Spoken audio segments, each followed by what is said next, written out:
All right.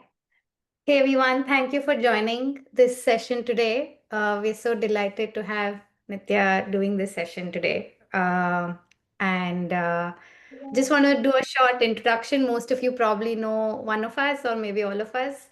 We'll do a quick intro of who we are, and in case someone doesn't know one of us, and then we'll hand over to Nithya for the session.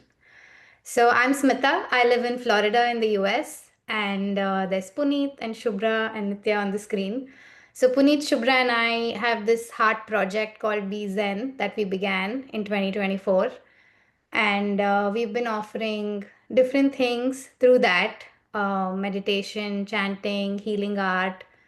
We've been doing it through online courses, workshops, and we've also done in-person sessions, and we're also looking to do coaching, one-on-one coaching. We're already doing some of it. So different things. We keep getting different ideas every day, and we are very excited to get to do this. And of course, we met thanks to Nithya, and so that's the origin of everything here. And so I'll hand over to Shubhra to introduce Nithya a bit. It's my pleasure to announce who Nithya is because most of you on the call, I think, already know him personally. But just a few words. I think my life has totally changed and enriched because of his presence and the ease that he brings with his teachings. A former forest monk and obviously an MBA from XLRI and worked in corporate sector. But now what he is a presence of genuine, authentic teachings and ways of happiness that we can all imbibe in our life. And for me, the gist for Nitya's presence is the GIST, which is the attitude of gratitude. That's the one thing that he has given me. And the I is the inward focus through meditation, through different techniques. And the S is for, serve or surrender. So when you're strong, you serve. And then when you feel the need, then just surrender. And then in the end, the T is trust the process. So that's the gist. Needs no more introduction. I think there are enough interviews, enough videos if you just Google him. And yeah, I don't know which words can describe it. You have to experience it for yourself. The simplicity and the joy he brings whenever he is there. Thank you so much, Nithya. Thanks, Shubhra. Thank you, Nithya, for doing this with us. Lovely. Should I say a few words, or will Puneet be speaking next? Puneet, you're on mute.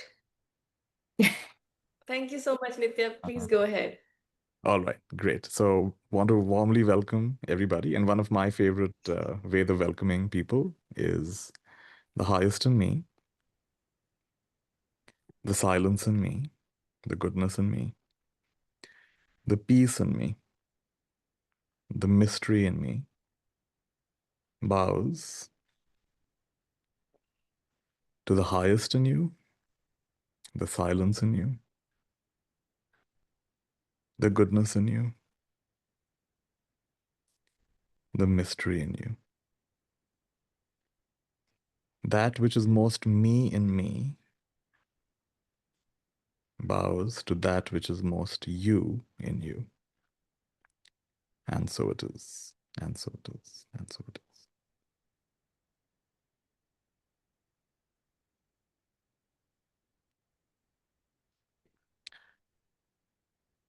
So, warm welcome, everybody. And one of the contexts for this call, of course, we have a certain topic that we're going to be exploring. But one of the contexts for this call is that Rupal and I will be in the US for 2 months. And Puneet has an extraordinary property in the US. And she offered to have a retreat there. So we have 3 days where Shubhra, Puneet, and Smita have put together a really wonderful, well-planned retreat. So those of you who are in the US or you know friends and relatives in the US and you'd like to join, Puneet, can you just say a few more words about the retreat? And then we'll get into what we're doing today. We've shared about the retreat and, we'll send out the the details one more time. But primarily, it's the location is in Pennsylvania, in Pocono Mountains. It's about a 2-hour distance from New York City and a 2-hour similar distance from Philadelphia. And uh, it's a beautiful property. We can, spend time in nature. We can, we are planning to do meditations, basically coming back to ourselves, connecting with ourselves. And it will be a very enriching uh, and I would say very transformational experience for anybody who would like to, who would like to meet Nithya, spend time with him, and be on this path with us. Yeah. Beautiful. Thank you.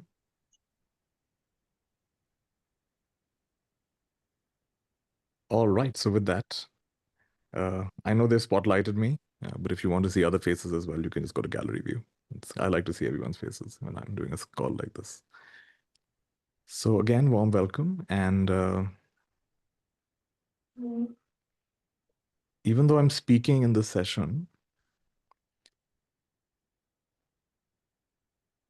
where these words are directed are actually not to your mind. They're actually not directed to your thinking process. So just know that. So don't struggle too much to understand everything I'm saying or even memorize everything I'm saying. And just trust that what you need to get from this sharing will be fully received without too much effort. Just want you to trust that. Our usual mode of understanding, or the belief we have, is you hear something, you understand it, you get inspired, you apply it, then you apply it regularly, persistently, consistently, and you get better at it, and that leads to transformation. But I want you to actually go back in your life and check, is it really true that that's been the way that transformation happened? Go back and check. Some of the most important decisions you made, or that got made for you, right? Was it really this process of you heard something, you saw something, you understood it, you believed in it, you applied it? If you look very carefully, you'll find many of them are just spontaneous. You should actually ask your friends, how did you get into doing what you're doing? How did you find yourself where you are? How do you live where you live? How do you marry the person you married? And if they're very honest, they'll tell you, I just knew. It just happened. This was just annoying. Like, it was just so clear to me. At one point, it was just so clear to me, right? So you could say it happened in an instant, or I would even say it just happened. It doesn't even belong in the domain of time, because we can't say one instant or one moment. So I saw this in myself. Transformation happens almost in a way you could say outside of time. It's not limited to time and space. We like to think it is, because our mind likes to think in terms of cause and effect. In fact, there was once a monk in the Buddha's time who was examining his life and thinking in terms of cause and effect, cause and effect. What led to what led to what led to what. And he had a very powerful mind, so he could not only examine this life, he could even look into previous lives and what happened there and what led to what and what led to what and what led to what. And the Buddha encountered him doing this. He said, stop. That's going to drive you mad. Don't go in that direction. Don't try to figure out what happened, why it happened, who said what, why did they say that, what was behind that. He said, you're just going to drive yourself crazy. Don't go in that direction. So what's a better direction? I'll tell you. It is what it is. Things are the way they are. And that's the way they are. In Hindi we say, jo hai, jaisa hai, waisa hai. This is a simple statement, it's a very powerful statement. It's about coming into alignment with the way things are. And something instantly settles in us when we do that. So one of the key words for today, which I want you to just reflect on, this keyword. The key word for today is resistance. Resistance. Why are we not experiencing ease and flow and grace in our daily life? Well, the answer is one word. It's resistance. We're resisting something. We're resisting something in ourselves. We're resisting something around ourselves. We're resisting something in our experience. I don't even want to say in ourselves, outside ourselves. Even that seems to be a little off. We are resisting something. There, or you could even say there is resistance. Resistance to what? To the way it has been, to the way it is, to the way it will be.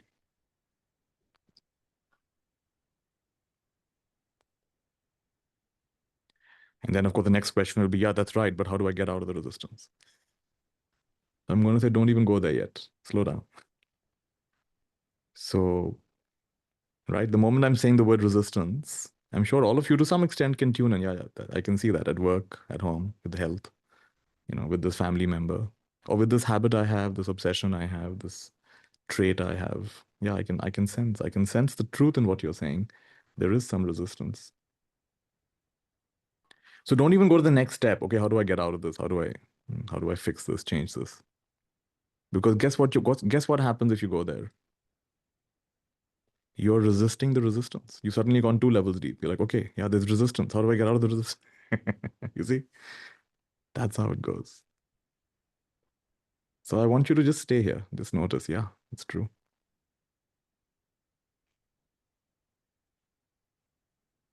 So now listen to this powerful statement. I think this is one of the most powerful statements I know.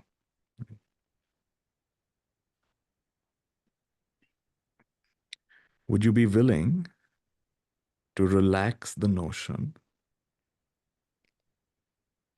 Would you be willing to relax the notion that a single particle in the entire universe needs to behave differently? Just feel into that. Would you be willing to relax the notion that a single particle in the entire universe needs to behave differently?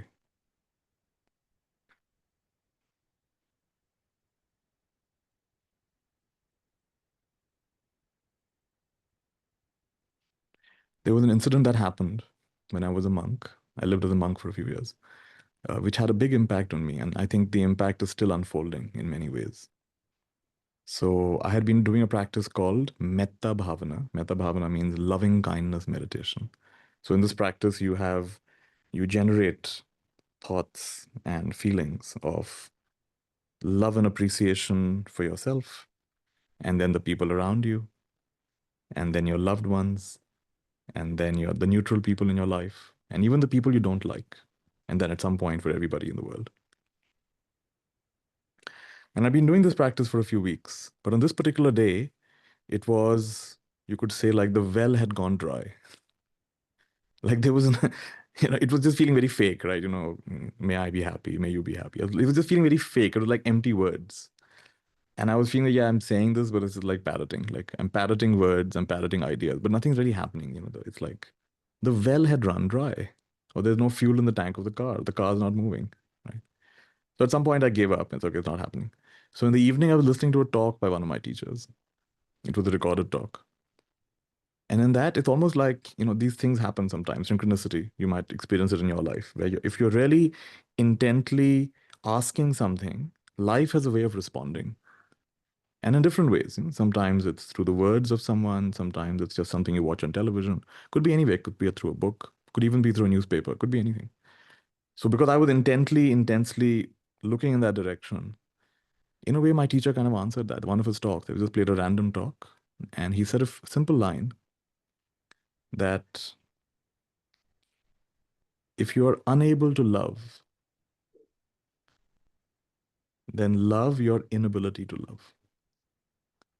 If you're unable to love, then love your current ability to love or your inability to love. It's like, oh, wow, so cool. Like he just went one level deep, right? And right away I relaxed because I was judging myself, okay, I'm not working, I'm not practicing hard enough, or there's a blockage in me, or who knows what it is, some trauma or whatever it is. But just something just instantly relaxed. So can you see what he did? It's very similar to the statement I said a little while ago. Would you be willing to relax the notion that a single particle in the entire universe needs to behave differently.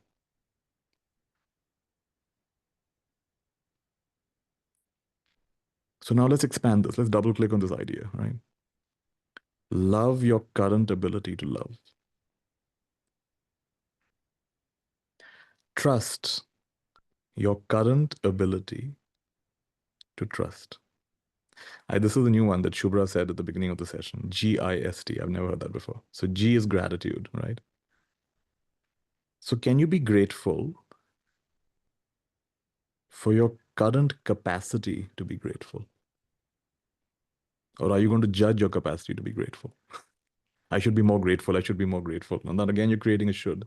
Again, you're creating, at least in this moment, you've created resistance, right? Or you've made it into a to-do, right? Like a session like this, we've talked about, sharing with you practices. Practices are a double-edged sword. On one hand, they're amazing and they really move you forward. But on the other hand, as long as there's a sense of doership, I did the practice, then there will be a backlash. For 1 month, I practiced gratitude every morning. This morning, I forgot. Or this morning, I was lazy. Oh no, I've lost my rhythm. I've lost my streak. So now this has also become a to-do, right? I've got to do my gratitude. I've got to write my gratitude journal. I've got to write my affirmations. So for me, at least, I don't know about some of you, maybe super disciplined. I'm not one of those super disciplined people. So yeah, Shubhra, go ahead. What do you think? I was just saying G for gratitude, don't change into G for guilt. Beautiful. Well said. Love it. And you never heard, I made it up. Just as I was thinking of your teachings, you have so many. Yeah. And I was thinking, it's such a big list. So I said, what is the gist of it? So then I thought, okay, wordplay, So let's good. just do gist. So I think it's brilliant what you've done there. thank you. Otherwise, we can go all alphabetically and it will still not end. So So well said. your teachings, right? So thank you for that. So G for guilt, I think creeps in with practices. So So G true. for gratitude will replace it. Thank you. So like Shubhra is saying, there are two ways to practice. One is I practice to fill my life with positive energy, with a sense of peace, with a sense of contentment. And what I'm offering you today is a different perspective. What I'm offering you is you practice to practice. Huh? You're grateful just to be grateful. You're not grateful to improve your life or to improve your relationships or to improve your mood. Or nowadays there's this idea of law of attraction. If you're grateful for what you want before it happens, then you'll get it. So now this is a very advanced form of manipulation. I will be grateful for my goals, and then I will achieve my goals. Right? I mean, do it, but do it with zero expectations is what I would suggest. Do it with zero hope that you will attain anything. Just do it. Just have fun. It's a wonderful thing. Be grateful for what you want before it happens. Wonderful. But take out the idea that you'll get more. In fact, there was a statement I used to say in my workshops, and somebody added another dimension to it. So I used to say that whatever you're grateful for, you attract more of, right? So for example, if I'm grateful for friends, I'll attract more friends. If I'm grateful for money, I'll attract more money. If I'm grateful for knowledge, I'll get more knowledge, right? Then a friend of mine said something very interesting. She said, Nithya, you always say that, whatever you're grateful for, you attract more of. But isn't it more true to say, or also true to say, that whatever you're grateful for, you experience more of? So let me explain that. If I'm grateful for my friends, I experience my friends more completely. Just try this wherever you're sitting. If you're grateful for the place you're sitting in, could be your home, could be your office, wherever you're, some of you may be in a car. If you're grateful for where you are right now, then you experience it more. If you're grateful for your body, then you experience it more. Wow, it's almost like one filter went away. One filter of judgment went away. One filter of resistance went away. One filter of taking for granted went away.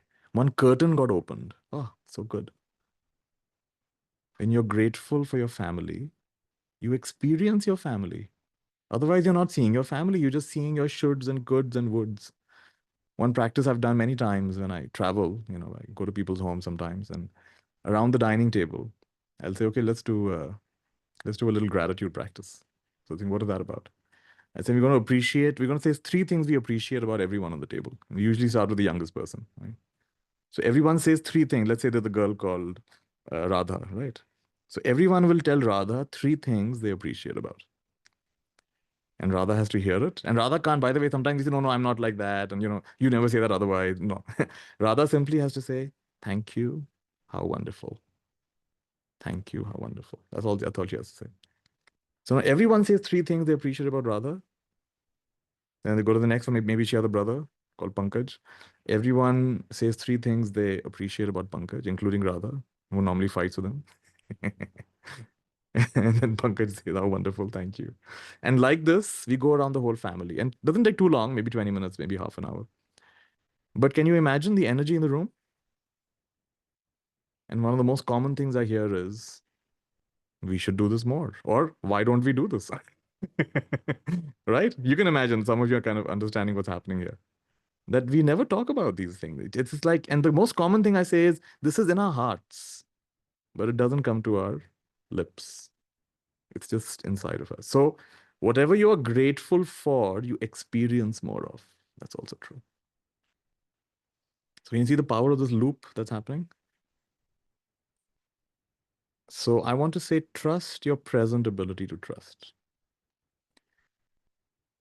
Surrender to your current ability to surrender. Or I would even say, what is surrender? By surrender, I mean trust that higher intelligence, that higher power, whatever you want to call it. The intelligence that's operating everything. So surrender your current capacity to surrender, or even surrender your incapacity, your inability to surrender. That's also a really good one. I can't. I'm too much of a control freak. I'm sorry. I just can't trust. I need to. It's all right. Then you trust that. Wow. I had a retreat in Bali once, and a lady had come, and she said, Nithya, I don't know if you remember, but 2 years back I had emailed you. And actually she sent me a Facebook message. I sent you a Facebook message. And I wrote you a long message about how I'm very angry with my husband because of certain things he's done, and I'm literally on the verge of a breakup, literally on the verge of ending the relationship. And I respect you and I respect your teachings, so I've reached out to you for guidance. But P.S. Do not ask me to forgive him. She's trying to preempt what I was going to say. P.S. I found that very funny. Do not ask me to forgive him. So she said, you had replied to my message, and a very simple reply. You said, yes, don't forgive him. But can you forgive yourself for your inability to forgive? Can you forgive yourself for your current ability or even inability to forgive? Wow. She said, something unlocked in me in that moment. And 2 years later, here I am attending your retreat. Something shifted, and life is so much amazing, so much better. Things have moved since then. So the deeper thing I'm saying here is the word namaste, which is an Indian word, which most of us are familiar with. But to a Western ear, or a person who's not aware of the Hindi language, Sanskrit language, namaste sounds very much like no mistake. Namaste. So you might hear no mistake. And actually, I think that's a very nice way, even though it's in a way a misunderstanding, it's actually a deeper understanding. I got this from one of my teachers, Byron Katie. She was in California. She had an awakening. And she did not know any spiritual jargon, nothing. So people began coming to her, and on the door, some of them would say namaste. And she would hear no mistake. She's like, whoa, that's wise. Come on in. Like, why do you even come to me? You know everything. Because if you and I understand that there are no mistakes, now what else is there to think and learn and figure out? I mean, that's basically it, right? No mistakes. No mistakes. No mistakes. So you could even go through life instead of saying namaste, namaste in your mind, saying no mistake. It's no mistake that all of you are here right now, that we are having this interaction. There's no mistake. And what's the deeper meaning of that? You're in the right place, at the right time, doing the right thing. You're hearing exactly what you need to hear right now. You're agreeing and disagreeing with it to the exact amount level that you need to do right now. Can you see what a powerful state of being that is? No mistake. No mistake. Something will instantly unravel in you every time you say no mistake. No mistake. No mistakes in the universe. No mistakes in the micro details of my life. I have an intuition, I don't know if it's true or not, but I have an intuition that when you and I leave this life ends basically, right? When you and I end this life, we leave our mortal coil, the coil of this body, which is based on earth, water, fire, air, and space. I have a deep intuition that we will instantly realize no mistakes. I don't know if you're allowed to say holy shit after we die. Holy shit. No mistakes. Because you'll see the whole picture, right? You'll not just see that one little corner of the whole picture. Oh my goodness, it all makes sense now. All those rough edges I had, that was perfectly required to fit into the jigsaw. I don't know if you've ever admired a carpet, especially a nice hand-woven carpet. And if it has nice popping, very contrasting, very popping colors. Why do colors pop? Because there are some colors, and then there are some colors which are very opposite of that color. It's a very contrasting color, right? It's a popping color. Now imagine you're a black thread, and your whole life you felt, I'm a black thread, I'm a black thread. What's wrong with me? Why am I like this? Why am I so irritable? Why do I get so angry? Why can't I keep any relationships? Why can't I manage my money better? Why can't I? And you spend your whole life thinking you're a black thread. We say black sheep, black sheep. And you spend your whole life like that. And then when you died, you suddenly saw the whole carpet and you said, holy shit. That black thread was part of the design. It was part of a much bigger design, but I never saw it because I was so caught up in my little, I'm a black thread, I'm a black thread, I'm a black thread.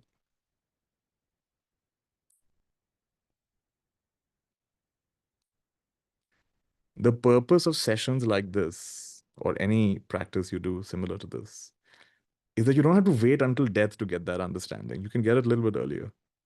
Why do we have sessions? Why do we have a retreat like the one we're planning? So you have those holy shit moments a lot earlier. Holy shit. No mistakes. Namaste, namaste, no mistakes. So then you bow to life. My goodness, it's incredible. What I was judging in myself was a necessary part of the pattern. And I'm not just making it up. I've seen this happen again and again in my life. Things that I've judged in myself. From a broader perspective, I realized, my goodness, that was necessary. That was necessary. Like when I was a monk, I would judge myself for reading too much. I would go to a monastery library and, pick up this book and that book.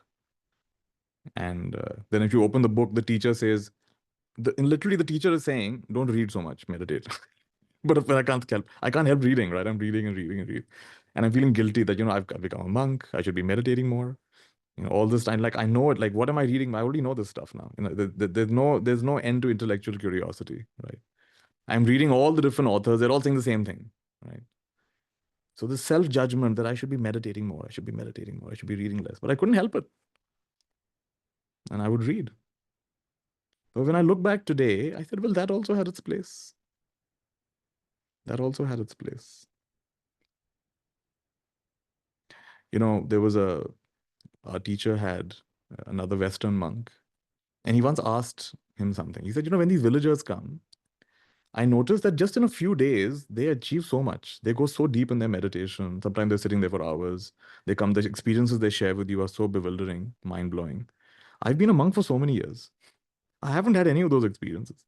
These simple villagers with almost no education, or sometimes no education, they come. And they get so much, they seem to make so much progress. So he says, what is that about? So Ajahn Chah, this teacher of ours, he smiled and he said, they have a small house to clean. You've studied a lot. You've done your schooling, you've done your college, you've done your masters, you've done your PhD. You've got a big house to clean. A lot of concepts there. So they've got a small house to clean. It doesn't take them long. It's done, right? You got a big house to clean. But then he said, their house cannot accommodate many people.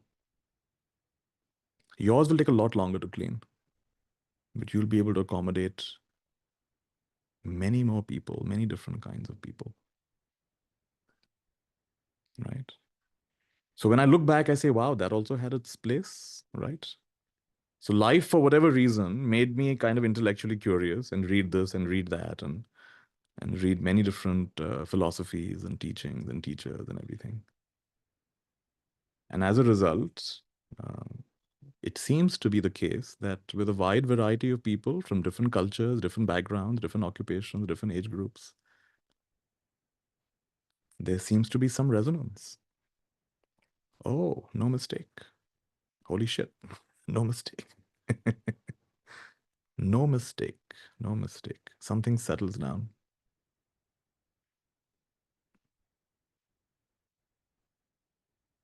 Yesterday, I wrote this little post, this little definition of happiness, not happiness, meditation. And a lot of people really liked it. A lot of people messaged me, think, wow, that's one of the best definitions of meditation I've ever heard. So let me share it with you. See how this lands on you. I'm going to say it slowly. Meditation is the relaxed recognition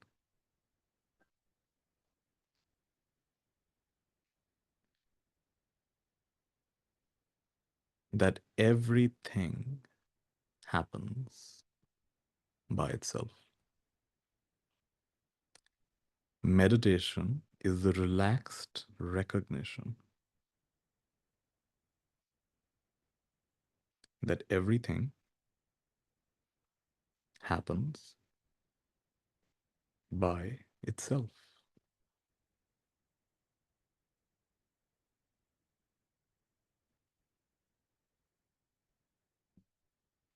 So when you're hearing a statement like that, at least momentarily, the volume of your doership went down a little bit.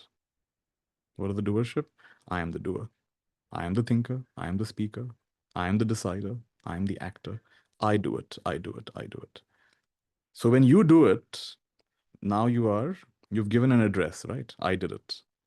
So now you are going to receive both the awards, the accolades, and the brickbats because you did it. So both the ups and the downs will be delivered to your address because you did it. Right? But when you realize that it's happening, starting with the most, in a way, significant event was your birth. It just happened. Your birth just happened. Birth just happened. And then after that, the process of breathing just happened. And then suckling your mother's breast. I was very fascinated to find, I don't know how many of you here are doctors, but there is a fascinating thing I was told that there are some doctors who believe the best thing to do after childbirth is not to cut the umbilical cord right away. That's the most common practice. You take out the baby, then you quickly cut the umbilical cord. So no, don't cut the umbilical cord. They take out the baby and they put it on the mother's breasts while the umbilical cord is still attached. And what they found is the baby will find its way to the mother's breast. This is a newborn kid who knows nothing about the world. But that much of a deep instinct is there. It'll find its way to its mother's breast. And meanwhile, the umbilical cord, whatever liquid is there, is just little, completely drains out. And when it completely drains out, which may take 10, 15, 20 minutes, I don't know how long, half an hour, that's when you cut the umbilical cord. So no rush, no hurry, no urgency. And I was amazed that really, is it true? A newborn baby knows how to find its mother's breast. That is a very deep level of instinct. The bees know how to find the flowers. The baby knows how to find the mother's breast. I think you and I will figure out where we have to land up. We don't have to break our head so much, I feel. The idea that you need to know, somebody defined ego in a very interesting way. Ego is the desire to know, the desire to do, and the desire to control. Wow, that's the ego. I need to know, I need to do, I need to control. And when we meditate, whatever form of meditation doesn't really matter, but ultimately it's taking you to a place of, what do I really know? What do I really know? Like, yeah, it just is.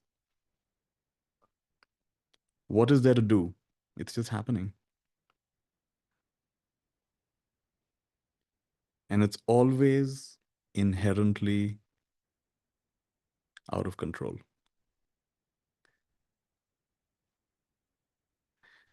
I read this line a few days ago, which I found very powerful. I'm going to say it to you. And just, I'm going to be quiet after I say it, right? Just see the impact it has on you. So this line comes from one of my teachers, Byron Katie. So she says, we don't know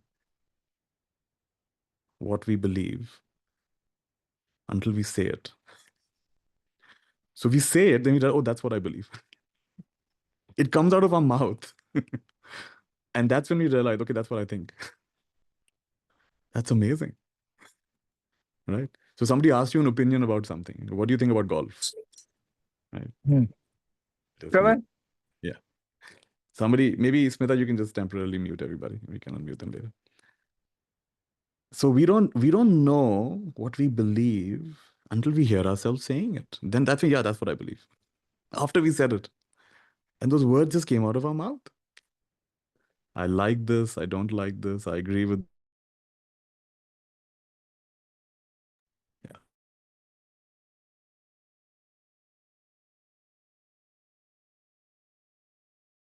Mute again. Yeah. So just test this one out. Test this one out. I don't know what I believe until I hear myself say it. Oh, looks like that's what I believe.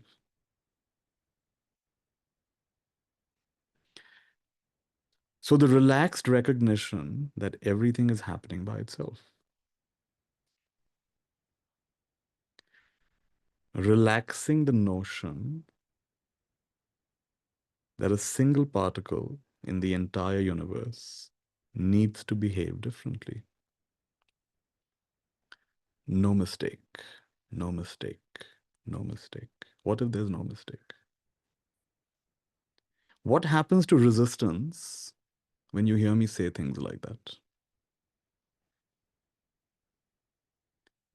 You might find you stop resisting your current level of resistance. Maybe that's enlightenment, actually. And then enlightenment is not no resistance. Enlightenment is deeply accepting your current level of resistance. Maybe enlightenment is not complete surrender. No. Enlightenment is surrendering to your current level of surrender.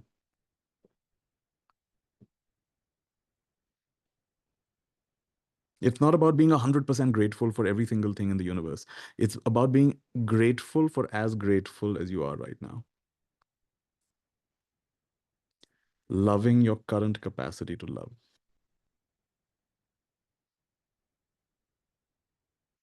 This is what it means to trust the process.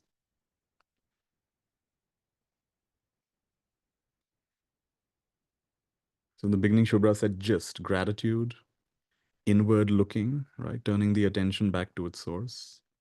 I'll say a little bit more about that in a bit. Serving and surrendering. Serving is the out breath. Surrendering is the in breath. When strong, serve. When unsure, surrender. When strong, serve means some energy is built up in you, right? Like, for example, to offer this retreat, some energy got built up in Shubhra and Puneet and Smita and me. Oh, let's do this. Amazing. So energy is built up in us, and now it's coming out in the form of maybe a retreat. Or maybe something else, like even this session today. Some energy built up in us, and here we are, poof, and we have a session like this. So when energy builds up in you, it wants to come out. Let it come out. Don't calculate. Don't calculate. What is calculation? Okay, I'll do this, but what will I get? Has the sun ever said, I'll give you sunlight, but what are you going to give me back in return? You know what you give it back? You give it sunscreen and sunglasses in return. Sun should be very disappointed with all of you, horrible people. Curtains and sunshade, and even your car has got these filters and everything. Sunscreen, sunglasses. The sun should stop shining on all of you right away. Nonsense. Bad behavior. Huh? And the earth supports you every minute. What do you give it back? Different kinds of shoes. I refuse to touch you. When was the last time you guys walked bare feet? Different shoes, high are only my toes are gonna barely touch you. Sneakers, thick soles, bouncy sneakers. Right? So the earth is supporting you, but we refuse to touch. The earth should say, no more supporting you. You go fly off in the air now. No more gravity for you. No, so be the way you are, right? Just so whatever's coming, let it come. And doesn't matter how many takers there are for it. You just shine your light. And maybe there'll be many takers, maybe there'll be few takers. Some of the greatest minds in history, in their time, nobody cared for them. Some of the greatest scientists, some of the greatest philosophers, Galileo, a scientist, was fully, humiliated. Socrates was said, please drink the hemlock, please kill yourself. You're misguiding the youth. Right? So all right, maybe you're going to be one of those misunderstood, those what's it called? Those Van Gogh, I think Van Heusen, Van Gogh, Van Gogh, whose paintings sell for millions after his life, right? We don't know, but just be yourself. Serve. What is serve? Just express the unique fragrance and frequency that you are, and don't calculate so much. What am I going to get back for it? You'll get what you need to get. You need to get a lot, you get a lot. You need to get less, you'll get less. It's all right. Do your best and leave the rest. Actually, we can't calculate our influence. You have no way of knowing your influence.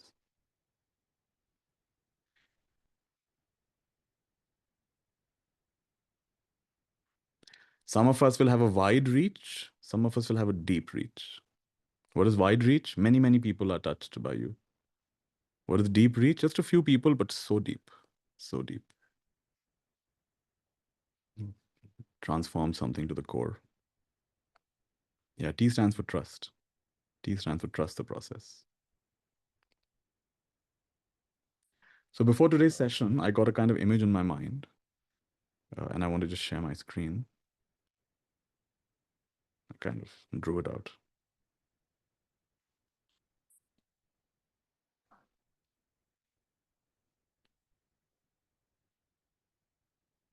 So before I go to that image, this is something I want you to just notice right now. The space, wherever you're seated, wherever you are, there are many things in your environment. If you're inside, indoors, there are many things. If you're outdoors, there are many things.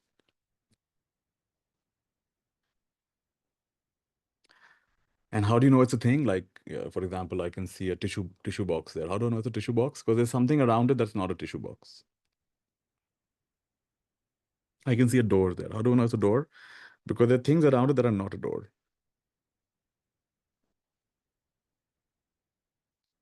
So I'm good at noticing specific things, specific sounds, specific things I can see or feel. But usually I'll miss noticing the space.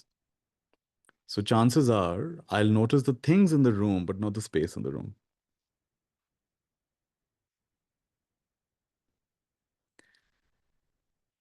Some of you are intently listening to what I'm saying, but you might be missing the whole atmosphere that's getting created here. We're so fixated on what is Nithya saying? What is he teaching? What are the good things he's saying? Is there any practice here I can apply in my life? And we're missing the whole atmosphere. It's the atmosphere that's actually more transformational than the specific things that are said or not said. So now this is what I wanted to show you, right? So to start with the lower part of this picture, we have this sort of a body. So you have hands. You maybe look down, you'll see, maybe that's your situation. There's hands, there's a chest, there are two legs, The funny thing is you can't see your head. Like I can see my chest, I can see my hands. I can't see my own face. That's quite interesting actually. So there's legs, there's chest, there's hands, but then above that, there's just a room. So there's a room. And in the room, there are many things. And I've kind of, in this picture, I've blown it out more. So what are the things in the world? The things like money, family, house, car, friends, knowledge, my appearance, my reputation, my status, the knowledge I have, the things I know.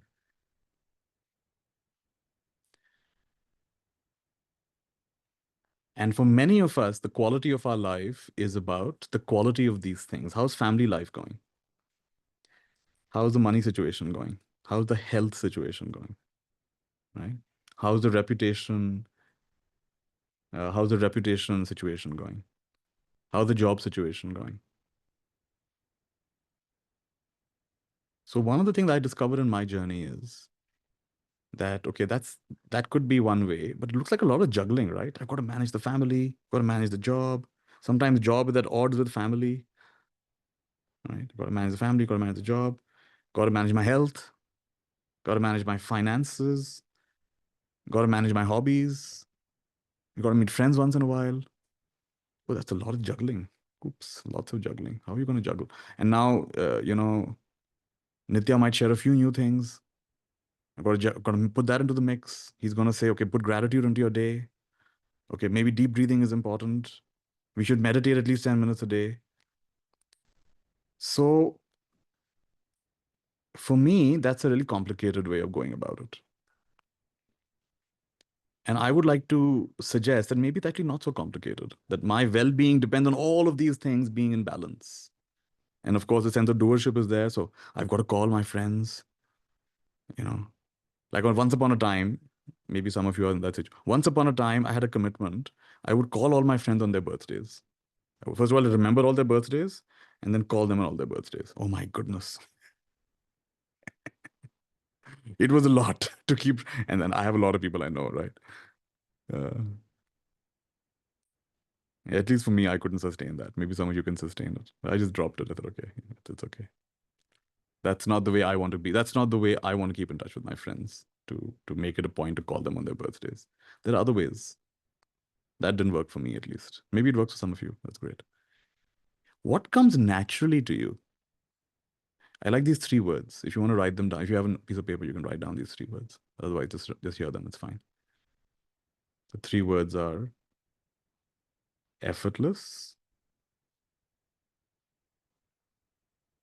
spontaneous, natural. Natural, effortless, spontaneous. So I want to offer, instead of all of these 100 different things to manage, be the way you are, right? Be the way you are. So if you like to read a lot, read a lot. If you like to be outdoors a lot, be outdoors a lot. If you're very good at keeping in touch with friends, please keep in touch with friends.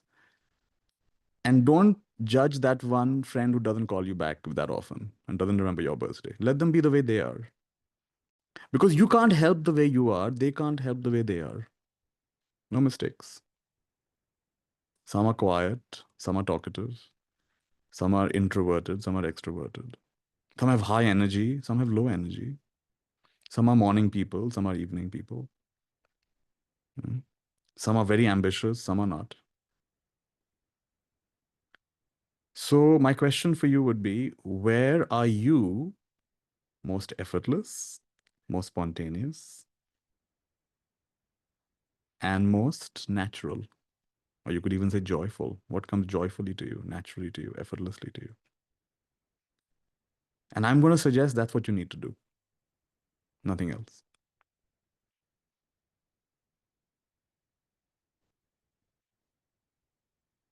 And someone will say, no, Nithya, life is not like that. There are many things we have to do that we're not, that we're not natural, that we're not spontaneous. There are other things that have to be done. And I'm going to ask you a sharp question. Is that true? Where did you pick up that notion from? Where did you pick up that idea from? You created some should in your life. No, I have to. That has to be done. Really? Just like I let go of the should. I'll tell you one more should I let go of. I should remember the name of everyone I've met before. I meet a lot of people actually in my kind of work. And I've relaxed that idea that I need to remember everyone's name. Because it occurred to me, whose job is it to remember someone's name? It's their job to remember their name, not mine, actually. It's their job, not my job, right? So either I remember or I don't. If I remember, fantastic. If I don't, then say, hey, remind me your name. You don't remember my name? I spent 2 weeks with you 2 years ago. You don't remember my name? Yeah, I don't. Tell me. Do you know your name? Tell me your name. I'm not gonna get guilty about it. Right? Like this is an unnecessary expectation that I've put onto myself. I need to remember people's names. I don't need to remember people's names. Whose job is it to remember their names? And isn't it lovely to not have a name, not remember the name, just be beyond the name? And in India, at least, name comes packed with all kind of other stuff. Name tells you your gender. Name tells you a little bit about the religion. Name tells you a little bit about your, which part of the country you're from. Name is giving you a shape. And I want to meet that part of you that has no shape. That's where we really connect. So if you look at this, you'll see there's a lot of black kind of around this slide. There's a lot around it. And what is that black? It's actually pointing to the unknown. So above what I can see is the unknown. To the left of what I can see is the unknown. To the right, below, behind, in front, it's the unknown. Beyond the bubble of everything I can see is a vast unknown. Of course, I can imagine that beyond this room, there's another building, and beyond that, there's a city. That's my imagination. But without imagination, I don't know what's beyond my visual field. I don't know what's beyond my auditory field. I don't know what's beyond my sensory feel, like smelling and tasting and touching. And I don't know what's beyond the bubble of my thinking, my memory, my intention, my knowledge. There's a big unknown. There's a vast unknown. My life is like a tiny bubble floating in an ocean of the unknown. I don't know where I came from. I don't know where I was before I was born. No clue where I'm going to go after I die. I don't know who's having this experience. Of course, I say me, I, but I don't know who this I is, what this I is. Beyond me saying you, I don't really know. Beyond your body and your thoughts and your emotions and your ideas, I don't really know who you are. You're a big mystery to me. So in all directions I look, I see a vast unknown. There's an ocean of unknown.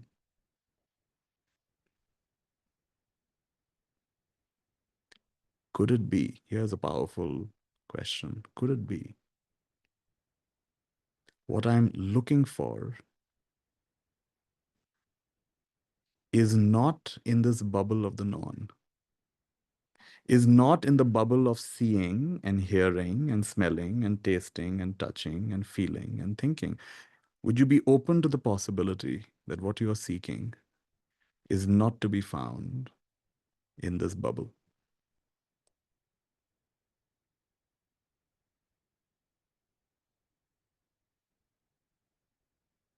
Just be quiet with me for a moment.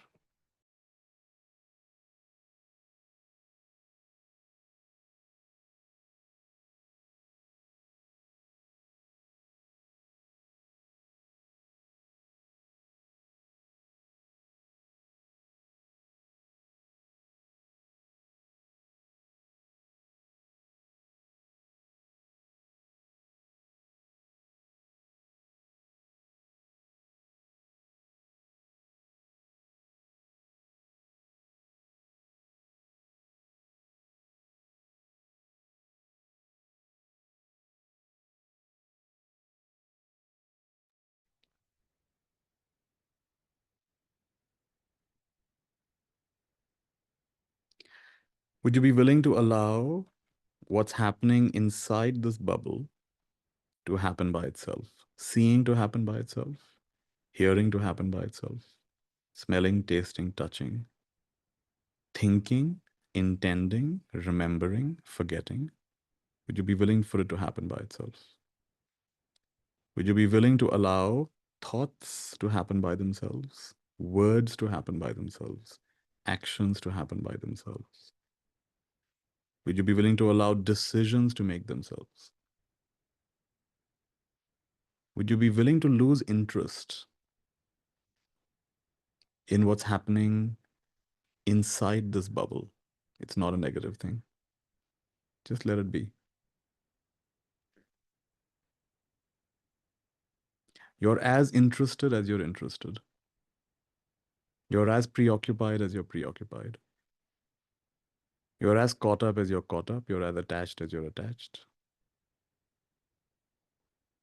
You're as purposeful as you're purposeful. You're as happy as you're happy. You're as emotional as you're emotional. You're as content as you're content.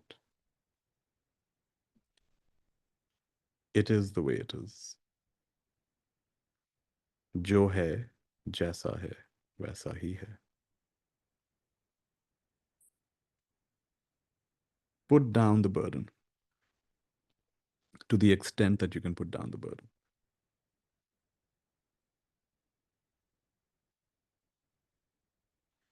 And nothing more is asked from you than that.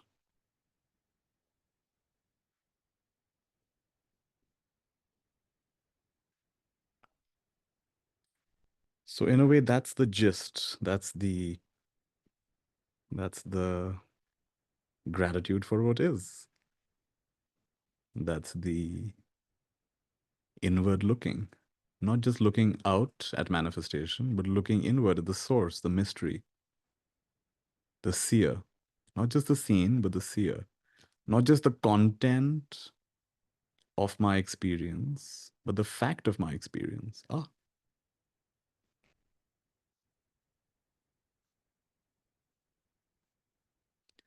And we serve by just being our natural self. Just be the way you are. You serve by being the way you are. Doesn't matter how many people's lives you touch, and you actually can't calculate that. You don't know what impact you're going to have. If you look in history, the people who had the biggest impact, the people they learned from didn't have such a big, they weren't really known, that well known, right? The teachers of these big teachers were often not that known. They're very quiet. So we don't know. We don't know any of that. It's just going to happen the way it's going to happen.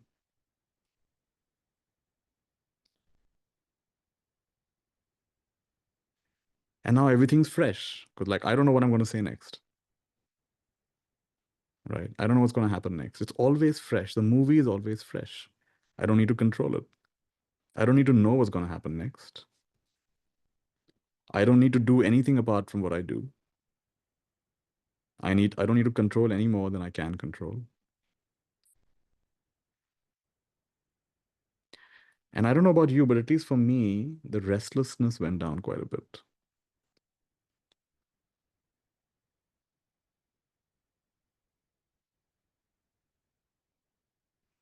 And now, by all means, let's do all these practices that we like to do, right? You want to meditate, you want to have a deep conversation, you want to walk in nature. But you're coming from a place of fullness. You're coming from a place of okayness. You're not trying to fill your cup. Your cup's already full.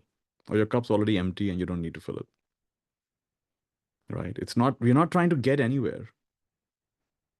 Where are you going to get to? How are you going to make that journey from where you are to where you are? If you imagine you need to be somewhere else, is that really true?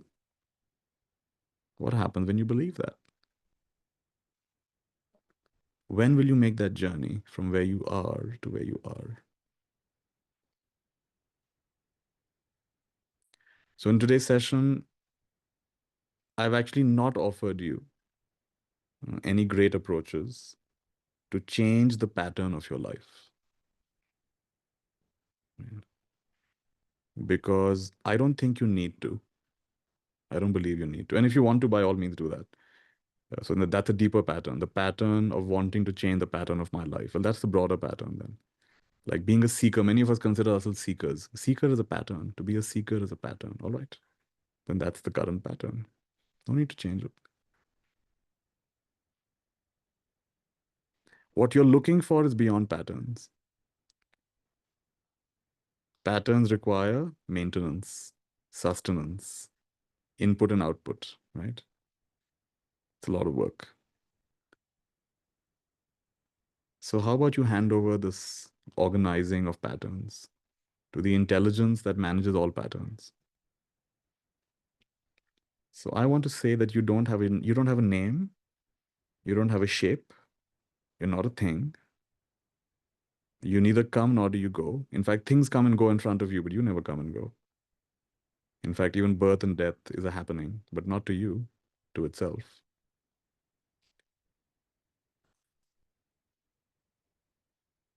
Can you sense what I'm saying? You can't understand what I'm saying, of course, but can you sense what I'm saying?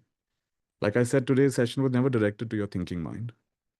Your thinking mind's going to get tired at some point. What is he talking about? It's meant to. Your doing mind, but what am I supposed to do? And you'll not know what to do. And it's meant to be that way. And so if I manage to frustrate your ego at least a little bit, I've done a good job. And if I've managed to at least a little bit make you curious, that, yeah, oh.